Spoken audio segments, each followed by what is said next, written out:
Bog svima, ja sam Vera. Sada u Pekingu vrijeme postaje sve hladnije. Ako se pitate što jesti u ovo doba godine, odgovor je sigurno tanko肉. Krenimo.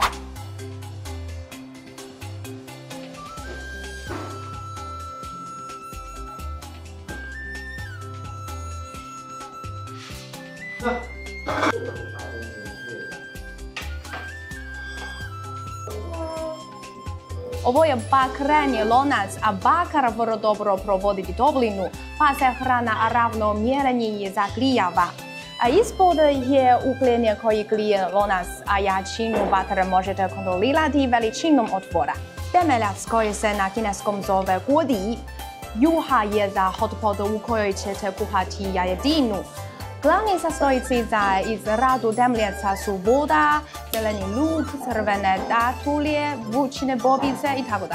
Vrlo je različito od sečenskog i hotpot. Za pripravu ove delicije vrlo važnosti je začini. Njihov odabir većinom varira, ovisno o ukusu onoga tko ga priprema. Mi u Pekingu često koristimo umak od sezama ili mađan, koji miješamo s umakom od holiluka i fermentiranog graha. No ako želite, možete dodati i razne druge začine, na primjer ulje od čili paprike, korijander i sitno nasjeckani luk. Najveći sam obožavatelj sezamnovog umaka. Ako ćete jesti hotpot u Pekingu, toplo vam preporučujem da ovo probate. Pogledajte ovaj komad mesa, toliko je tanak. Ključ za kuhanje mesa je brzo uroni, brzo pojedi. Meso ne smije ostati dugo u roncu, inače će postati žilavo. Ovako, samo pričekate da promijeni boju, izvadite ga, umočite u sezamom umak. Meso je tako nježno, ima prirodnu aromu i doslovno se topi u ustima. Mnogo ukusnog goveđeg i ovčjeg mesa u Pekingu dolaze iz unutarnje Mongolije.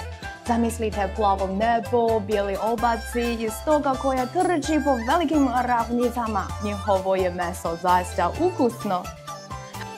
U kineskom medicinskom leksikonu naslova mu, ovčji i jajeće meso opisuje se kao sjajan izvor energije, te kao dobra namirnica za bolji rad bubrega, srca i pluća, te važan izvor proteina, posebice zimi. Evo još jednog savjeta, nakon što završite s meso, dodajte malo kupusa i rezanaca u lonac. Ubit će sve esencije i bit će posebno ukusno. Današnji tanko stvarno zagrijava i tijelo i dušu. Posebno u ovim hladnim danima stanovnici Pekinga jedu topli janjetina kako bi dočekali zimu.